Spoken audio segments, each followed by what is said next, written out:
रीइंकार्नेटेड के एपिसोड 83 के साथ हाजिर हो। तो लास्ट एपिसोड के एंड पे हमने देखा था मास्टर सू अपने कजन सू हैंगजू और उसके साथ लिंग यूनजी से कह रहे होते हैं कि तुम दोनों बहुत बड़े कमीने हो, तुम्हें बस मेरी पोजीशन चाहिए, इसी वजह से तुम ये सब कुछ कर रहे हो। मैं काफी अरसे से तुम दोनों को नोट कर रहा हूँ, लेकिन तुम दोनों ने बिल्कुल भी अच्छा नहीं किया, तुम दोनों तो सुधरने का नाम भी नहीं ले रहे। तो वहीं पर एक ग्रेट एल्डर भी बैठे होते हैं। ग्रेट एल्डर उसे कहते हैं, तू हैंगशान, आज चाहे कुछ भी हो जाए तुम्हें अपनी गद्दी को तो छोड़ना पड़ेगा और साथ ही तुम्हें हमें अपनी ट्रेजरी रूम की चाबियां भी देना पड़ेंगी।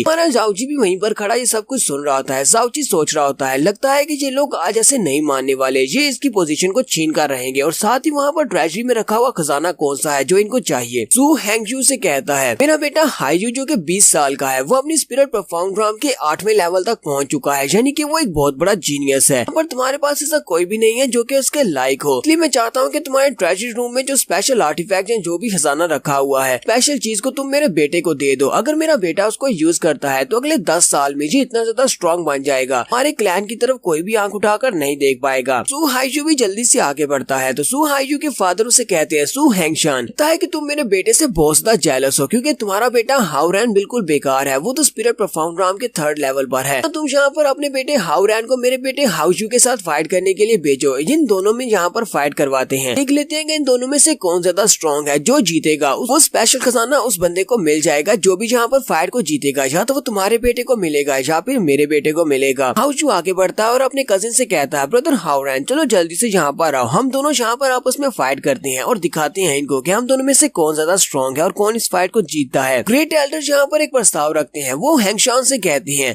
हैंगशान, मैं चाहता हूँ कि तुम अपने डिसाइपल्स में से किसी भी एक डिसाइपल को चूज कर लो जिसकी उम्र 20 साल से कम हो, फिर 20 साल हो। अपने बेटे के साथ साथ तुम किसी को भी चूज कर सकते हो। वो हाईजू को यहाँ पर हरा दे। अगर उसने हाईजू को हरा दिया तो दोबारा तुम्हारे साथ पैट्रियार्च की गद्दी के लिए कभी बात नहीं करेंगे, यहाँ से चुपचाप वापस चले जाएंगे। लेकिन अगर हमारा हाईजू यहाँ पर तुम्हारे किसी भी डिसाइपल जिसको तुम चूज करते हो उसको हरा देता है तो फिर तुम्हें गद्दी को छोड़ना पड़ेगा। पैट्रियार्च हैंगशान सोच रहे होते हैं, हालांकि हैंगजू मेरा कजन ब्रदर है और इसका बेटा मेरा भतीजा है और इसकी कल्टीवेशन भी काफी ज्यादा अच्छी है। अगर इनकी सोच अच्छी होती, इनके इरादे भी नेक होते और हमारे क्लैन के लिए अच्छे होते तो मैं अपनी गद्दी को इनको देने में कोई भी इतराज नहीं था। मैं अपनी गद्दी खुशी खुशी इनको दे देता, क्योंकि ये है तो मेरा भतीजा ही। ये बिल्कुल भी अच्छे इंसान नहीं है और हमारे क्लैन के लोगों के लिए अच्छे नहीं होंगे, इसी वजह से मैं अपनी पोजीशन इनको नहीं दे सकता। हमारे जाउची से रहा नहीं जाता, वो वहाँ पर बाहर निकल आता और ग्रेट एल्डर से कहता है, ग्रेट एल्डर, आपका आइडिया तो वाकई में बहुत ज्यादा अच्छा है, आप एक महान एल्डर हैं, इसी वजह से आपने एक बहुत ही अच्छा आइडिया दिया है, मुझे आपका आइडिया बहुत ज्यादा पसंद आया। जबकि आपने यहाँ पर प्रस्ताव रखा है तो फिर ठीक है, कल हैंगजू की तरफ से यहाँ पर मैं फाइट करूंगा, आपके इस लड़के हाईयू के साथ मैं फाइट करता हूँ, तो देखते हैं कि हम में से कौन जीता है। जाउची छोटी लिंग से कहता है, तुम्हें यहीं पर रहना होगा, तुम्हारे फादर तुम्हें कुछ भी नहीं कहेंगे,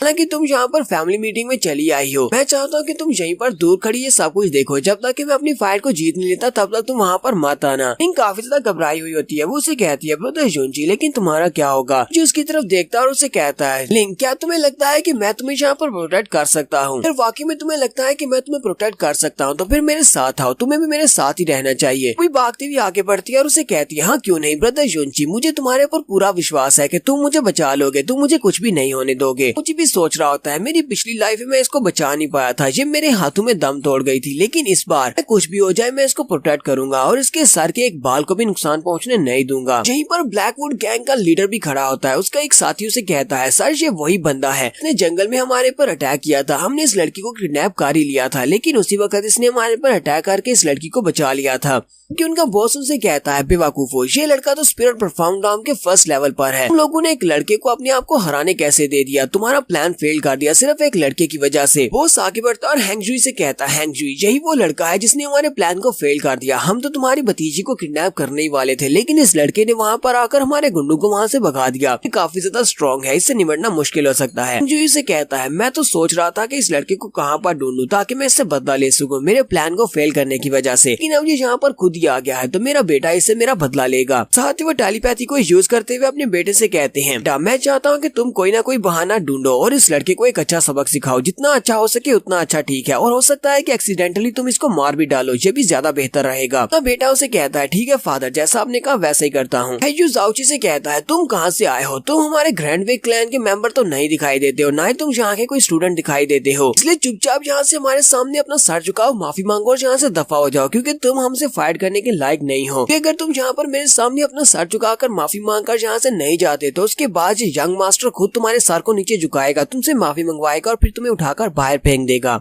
हमारा लिनफेंग हैयू का मजाक उड़ाते हुए कहता है, तुम यहाँ पर ग्रैंड वेक माउंटेन के सबसे बड़े जीनियस हो, लेकिन जरा अपनी तरफ देखो तो सही, तुम्हारा खुलिया, तुम्हारी शक्ल भी मुझसे बहुत ज्यादा बुरी है, तुम तो मेरे साथ कंपेयर करने के लायक भी नहीं हो, ऊपर से तुम्हारा मुंह भी बहुत ज्यादा गंदा है और तुम्हारे इन घटिया अल्फाज को सुनकर मुझे चक्कर आ रहे हैं। अगर तुम लोगों ने खुद ही यहाँ पर चैलेंज का प्रस्ताव रखा है तो मैं यहाँ पर तुम्हारे चैलेंज को एक्सेप्ट कर रहा हूँ, मैं तुम्हारे साथ फाइट करूंगा। तो हैयू भी जल्दी से अपनी तलवार निकाल लेता है और जाओची से कहता है, चलो फिर ठीक है, हम लोग यहाँ पर फाइट करते हैं। ये यंग मास्टर तुम्हें एक लेसन सिखाने वाला है कि किसी के साथ कैसे बात की जाती है। जाओची लिंग को उतार देता है और कहता है, जाओ जाकर अपने फादर के पास बैठ जाओ, पहले मैं इस बुरे लड़के से फाइट कर लूँ, उसके बाद तुम्हारे पास आता हूँ। जाओची हायू से कहता है, हायू चलो मुझे दिखाओ कि तुम्हारे पास क्या है, चलो फिर फाइट करते हैं। हायू जल्दी से अपनी तलवार को सामने की तरफ करते हुए जाओची के ऊपर अटैक करने के लिए आगे बढ़ता है। तो अपनी तलवार के साथ डायरेक्टली जाओची के ऊपर अटैक कर रहा होता है, जबकि हमारा जाओची अपने हाथ को आगे बढ़ाता है। तभी देखने वाले बहुत ज्यादा हैरान होते हैं और सोच रहे होते हैं, कहीं ये लड़का पागल तो नहीं हो गया। ये हायू की तलवार को अपने खाली हाथ के साथ पकड़ने की कोशिश कर रहा है, क्या ये वाकई में हायू की तलवार को पकड़ पाएगा? ऐसी तलवार जाओची के करीब पहुंचती है। जाओची अपने हाथ के साथ उसकी तलवार को पकड़ लेता है। उसकी तलवार को पकड़ने के बाद उससे कहता है, पर तुम मरने वाले हो, मैं नहीं। जाओची अपने हाथ को नीचे की तरफ झटकता है, जिसकी वजह से हैयू वहीं पर नीचे गिर जाता है और उसका हाथ बहुत ज्यादा जख्मी हो जाता है। फिर साथ ही वो गुस्से के साथ चिल्लाकर जाओची को गाली देने लगता है। जाओची उसी वक्त बड़ी स्पीड से आगे बढ़ता है और उसकी चेस्ट में एक जबरदस्त पंच मारता है, सिर्फ एक ही पंच, और हैयू वहीं पर नीचे गिर जाता है। हैयू का फादर हैंगजुई साथ में लिंगजी दोनों भागते हुए आगे बढ़ते हैं और हैयू को उठा लेते हैं। लिंगजी इस बात से काफी ज्यादा गुस्सा हो जाता है और उसे कहता है, तुम्हारी हिम्मत कैसे हुई मेरे यंग मास्टर के ऊपर अटैक करने की और उसको नुकसान पहुंचाने की, मैं तुम्हें नहीं छोड़ूंगा। और वो हमारे जाओची के ऊपर अटैक करने के लिए आगे बढ़ता है। मास्टर सू चिल्लाकर जाओची से कहते हैं, लिटिल ब्रदर जाओची, तुम्हें बहुत सा ध्यान रखना होगा, इस बंदे की कल्टीवेशन बहुत ज्यादा है। जाओची को भी महसूस हो जाता है कि इसकी कल्टीवेशन उससे एक लेवल अप है। ली जुनजी इस वक्त अर्थ परफॉर्म ग्राउंड पर है, इसी वजह से उसकी स्ट्रेंथ ज्यादा है। जाओची जल्दी से अपनी बड़ी सी तलवार को निकाल लेता और कहता है, मैं इसके साथ इस तरह फाइट नहीं कर सकता, मुझे भी अपनी तलवार निकालना पड़ेगी। ली जुनजी जैसे जाओची के ऊपर अटैक करता है, जाओची अपने falling moon sinking star move को यूज करते हुए उसके ऊपर अटैक करता है, जिससे लू जुनजी भी उड़ता हुआ पीछे की तरफ गिर जाता है और वो भी जख्मी हो जाता है। मास्टर सू भी इस बात से बहुत ज्यादा हैरान होती है और कहते हैं, इस लड़के युनजी ने यहाँ पर बड़ी आसानी के साथ दो एक्सपर्ट्स को हरा दिया है, कल्टीवेशन लेवल इस लड़के से ज्यादा है, इसका मतलब ये एक बहुत ही पावरफुल और स्ट्रॉन्ग कल्टीवेटर है। छोटी लिंग भी बहुत ज्यादा खुश हो रही होती है और दूर से चीयर करते हुए कह रही होती है, ब्रदर युनजी, तुम तो वाकई में बहुत ज्यादा महान और पावरफुल हो। तो जाओची ली जुनजी को हराने के बाद उसे कहता है, ली जुनजी, जैसा कि क्लैन मास्टर ने कहा, हमारे क्लैन के कैल्डर ने तुम्हारी जान बचाई थी और तुम्हें क्लैन में रहने की इजाजत दी, लेकिन तुमने उनके एहसान का बदला किस तरह चुकाया? तुम एक गद्दार हो, तुम एक सांप हो, जिसको चाहे कितना ही दूध क्यों ना पिला लो, वो एंड के ऊपर इन्हें जरूर काटेगा। एक कुत्ता भी जब घर में लाया जाता है तो वो भी अपने मालिक का वफादार रहता है, लेकिन तुमने इस वफादारी को बुला दिया, तुम्हारे पर अटैक करके मैंने अपने ही हाथों को गंदा किया है। मास्टर सू हैंगजुई चिल्लाकर उसे कहते हैं, लड़के, तुम्हारी हिम्मत कैसे हुई मेरे बेटे को यहाँ पर जख्मी करने की? अब इस बात का बदला तुम्हें चुकाना पड़ेगा, मैं तुम्हें नहीं छोड़ने वाला। जाओची से कहता है, थोड़ी देर पहले तुम्हारे ग्रैंड एल्डर ने ये बात की थी,